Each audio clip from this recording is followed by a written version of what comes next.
নমস্কার বন্ধুরা, সবাই কেমন আছেন? চলে এলাম আমার একটা ডেলি রুটিনের একটা ব্লগ নিয়ে। তো চলো তোমাদের সাথে সেগুলোই শেয়ার করা যাক।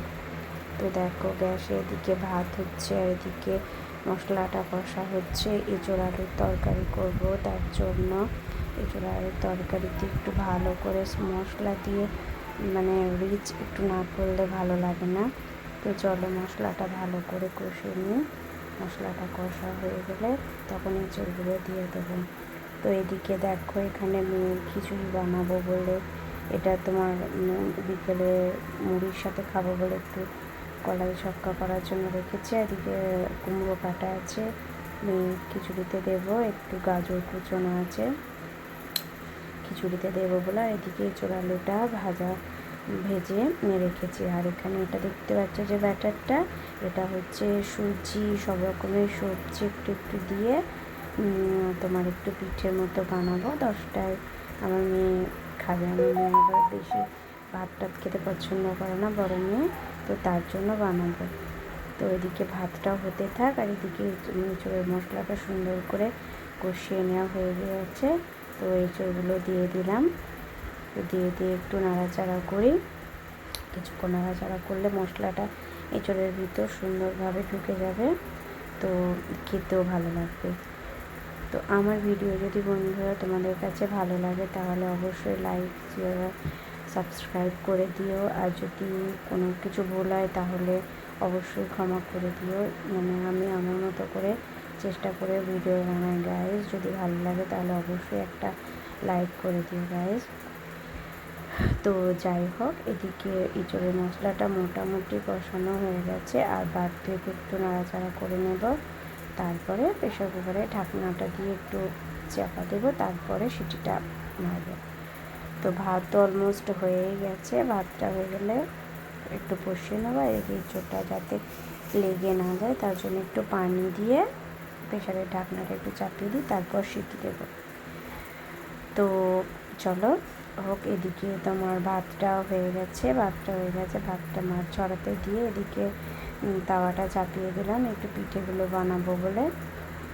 তো এদিকে এঁচোড়টাও দিয়েছি সিটি মারার জন্য। এদিকে হোক, তারপর তো এদিকে তাওয়াটা তোমার গরম হয়ে গেলে পিঠের জন্য দিয়ে দেবো। তো তার মাঝে তাওয়াটা যতক্ষণ গরম হচ্ছে মসুর ডালটা একটু ভিজতে দিয়ে দিই, তাহলে খিচুড়ি মসুর ডালটা সেদ্ধ হতে সুবিধা হবে। তো আমরা তো আজকে ডাল রান্না করবো নাই ভাবছি। তো মেয়ের জন্য খালি শুধু খিচুড়ি দেবো, তাই অল্প পরিমাণ ডাল ভেজাতে দেবো। তো চলো ডালটা একটু বাটিতে দিয়ে দিই। ডাল করতে করতে প্রেশারটাও আশা করি সিটি দিয়ে দেবে, আর তাওয়াটাও গরম হয়ে যাবে। তো এখানে অল্প পরিমাণ ডাল দিয়ে দিলাম।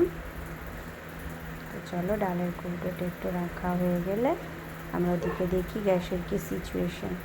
তো তা করতে করতে প্রেশারে সিটি অলমোস্ট দুটো হয়ে গেছে। এদিকে তাওয়াটাও গরম হয়ে গেছে। তো কৌটোটা রেখে আমি এবারে ব্যাটারটা তাওয়ার মধ্যে দিয়ে দেবো। এই পিঠেটা রাইস খেতে দুর্দান্ত লাগে। একটু হালকা মিষ্টি দিতে হবে। তো একটু তেল দিয়ে দিই। তেলটা দিয়ে তারপরে তেলটা একটু গরম হলে পিঠেটা দিয়ে দেবো। তো জানোই তো গায়ে সারাদিনে একটা গৃহিণীর কতটা পরিমাণ কাজ থাকে, জাস্ট বলার নয়। সারাদিন এখন দুপুর কখন যে শেষ হবে তখন তাতে আবার যদি ছোট ছোট বাচ্চা থাকে তাহলে তো আর বলার কথাই নয়। তো এই তো জীবন চলেই যাচ্ছে, কাজকর্ম ছেলে পুলে নিয়ে আলহামদুলিল্লাহ সুন্দরই চলে যাচ্ছে। এরকমভাবে আল্লাহর রহমতে চলে গেলেই হচ্ছে। তো যাই হোক, প্রেশারটা এদিকে হয়ে গেছে। তো আমি চলো ব্যাটারটা এবার একটু দিয়ে দিই। এদিকে তোমার ওই পিঠে বানাতেও আবার আমায় যেতে হবে একটু ছাদে আমার শাশুড়ি মায়ের কাছে। তোমাদেরকে দেখাবো, চলো আমার শাশুড়ি মা ছাদে কী করছে। দু একটা পিঠে বানিয়ে নিই, তোমাদেরকে একটু দেখায়, দেন তারপর আমরা ছাদের দিকে রওনা দেবো। ঠিক আছে গাইস? তো এই পিঠেটা তোমরা কেউ পারলে একটু ট্রাই করতে পারো। কাঁচা সুজি, গাজর কুচিয়ে, একটু চিনি, একটু নুন দিয়ে একটু ব্যাটারটা বানিয়ে পিঠেটা করো, দারুণ খেতে লাগে। পিঠেটা খুবই নরম হয়। তো পিঠেটা মনে হচ্ছে দিকটা হয়েই গেছে। তো পিঠেটা একটু উল্টে পাল্টে নিই। দু একটা পিঠে হয়ে গেলেই তখন আমরা আমার আমার শাশুড়ি কী করছে সেটা একটু দেখে আসবো। তো যাই হোক, ভিডিওটা গাইজ আমি একটু কমই দিই, শর্ট ভিডিওটাই বেশি দিই। ভিডিও করার তো সময় হয়ে ওঠে না গাইজ, তো তার জন্য ভিডিওটা অতটা দেওয়া হয় না, মানে চেষ্টা করি বাট পেরে উঠি না। তবু তার মাঝেই যেদিন পারি সেদিনকে ভিডিও দিই, যখন সময় পাই শ্যুট করে একটু রেখে দিই, ওর মাঝে এডিট করে করে ভিডিওটা দিই। তো এই পিঠেটা মোটামুটি হয়ে গেছে। কয়েকটা পিঠে খুব ব্রাউনি করবো না, কারণ আমার মেয়ে আবার বেশি পোড়া পোড়া পিঠে পছন্দ করে না। আর কয়েকটা পিঠে একটু ব্রাউনি করবো, কারণ আমার হাজব্যান্ড একটু বেশ ভাজা ভাজা মতো হলে সেই পিঠেটা খেতে ভালোবাসে। তো যাই হোক, সবার মন রেখেই বানাতে হবে পিঠে, তাই না? কারণ সবাই তো খাবে। তো এই পিঠেটা হতে থাক, মনে হচ্ছে হয়েই গেছে। তো এটা তুলে নেব। এই পিঠেটা হয়ে গেলে তুলে নিয়ে আমরা আবার অন্য একটা পিঠে দিয়ে দেবো।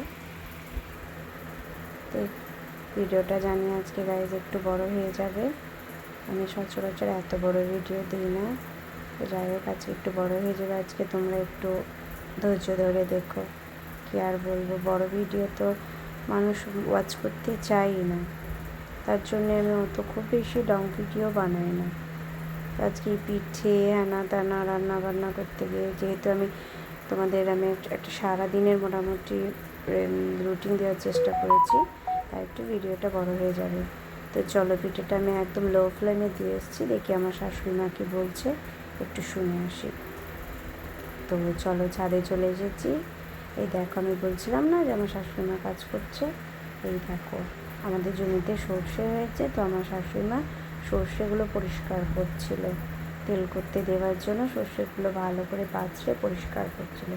তাই আমায় ডাকছিল ছাদে, যে দেখো সর্ষেগুলো কত সুন্দর নোংরা পরিষ্কার করলাম। তো এদিকে দেখো, আমার হাজব্যান্ড ছাদে কিছু গাছ লাগিয়েছে, দেখতেই পাচ্ছ। এই যে ধনেপাতা গাছ, এদিকে পালং শাক আর হয় না, বীজ হয়ে গেছে। যাই হোক, ধনেপাতা গাছ লাগিয়েছে, ওইদিকে চলো দেখাচ্ছে আরও গাছ। এদিকে দেখো টমেটো গাছ লাগিয়েছে দুটো, বেগুন গাছ আছে, তারপরে তোমার লঙ্কা গাছ আছে। আবার দেখো গাছ, দুটো ছোট ছোট বাঁধাকপি হয়েছে, দেখতে পেয়েছো? তো তোমাদেরকে চলো শসা গাছ দেখায়। দেখো টমেটো ধরেছে, কি সুন্দর। লঙ্কা গাছও মাশাআল্লাহ অনেক লঙ্কা এসেছে। আর এই লঙ্কাগুলো খুব ছোট বাট বিশাল ঝাল, মানে একটা দিলে একদম, আমাকে তো খুবই ঝাল লাগে।